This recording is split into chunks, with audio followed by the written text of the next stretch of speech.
Alors en C#, comme dans quasiment tous les langages, vous avez des fonctions prédéfinies qui sont mises à votre disposition que vous pouvez utiliser.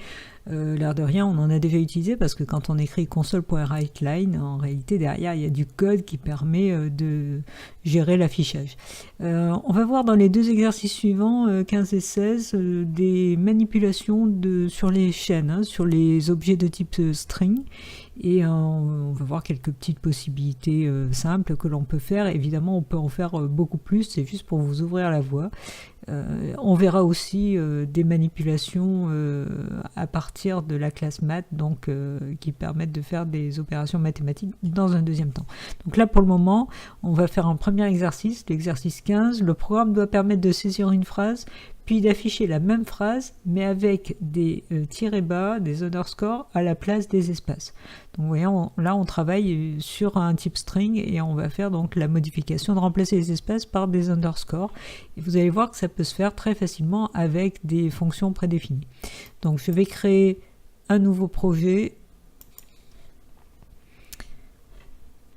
Exercice 15, donc toujours, pour le moment on est toujours dans les applications console.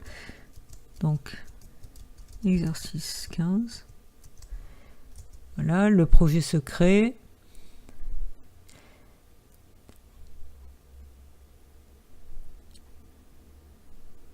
Donc à partir de là, une fois que j'ai la structure du projet créé, je vais, mon idée c'est déjà de saisir, de proposer à l'utilisateur de saisir une phrase.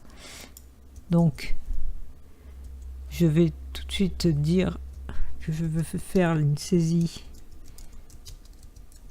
d'une phrase.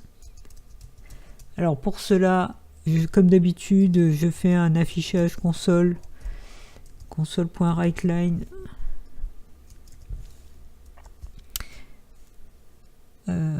entrer une phrase. Voilà, je précise le message.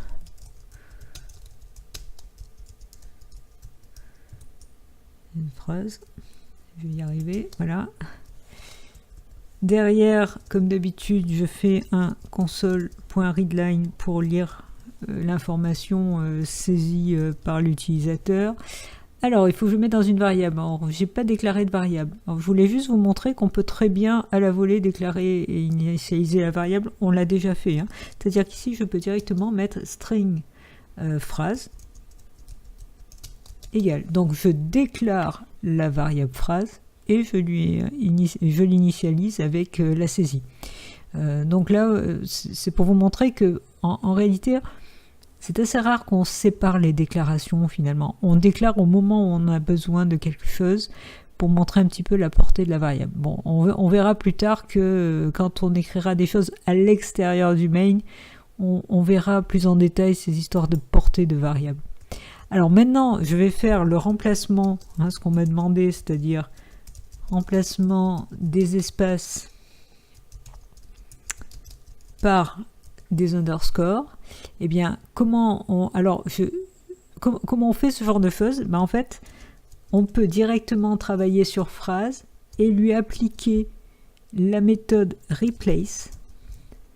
Alors, regardez ce qui est marqué sur le replace. Vous voyez qu'en premier paramètre, en fait, il attend un ancien caractère, puis un nouveau caractère, retourne une nouvelle chaîne dans laquelle toutes les occurrences d'un caractère Unicode spécifié dans cette instance sont remplacées par un autre caractère Unicode spécifié. Donc ça veut dire quoi? Ça veut dire qu'il suffit que je lui précise quel est l'ancien caractère que je veux remplacer. Donc là, c'est un caractère, je le mets entre apostrophes.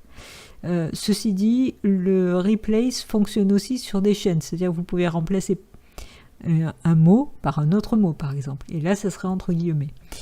Donc là, je remplace le caractère espace par le caractère underscore.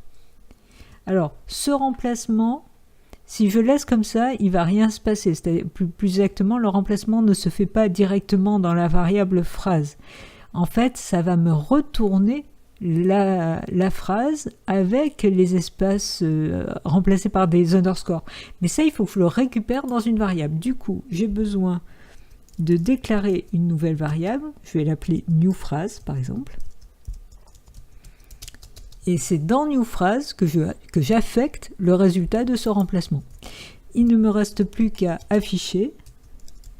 Donc affichage de la nouvelle phrase. Voilà. Et là derrière, donc je fais comme d'habitude un console.writeline. Et là derrière, j'affiche la nouvelle phrase. Voilà. Bon, n'oubliez pas de terminer par un console readline pour pouvoir avoir le temps de voir l'affichage. Et voilà. Le programme est terminé. Donc c'était juste pour vous montrer qu'effectivement on peut utiliser des choses très sympathiques sur les manipulations de chaînes.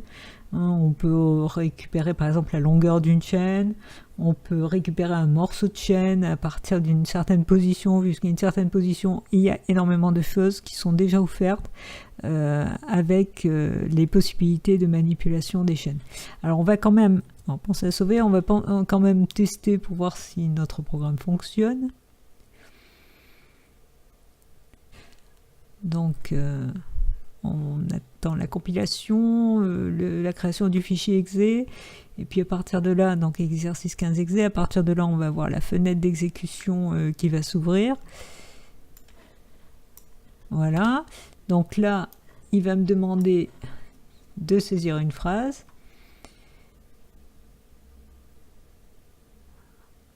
Il est un peu long ce matin mon ordinateur. Alors je vais saisir une phrase, donc par exemple fais-le ou ne le fais pas.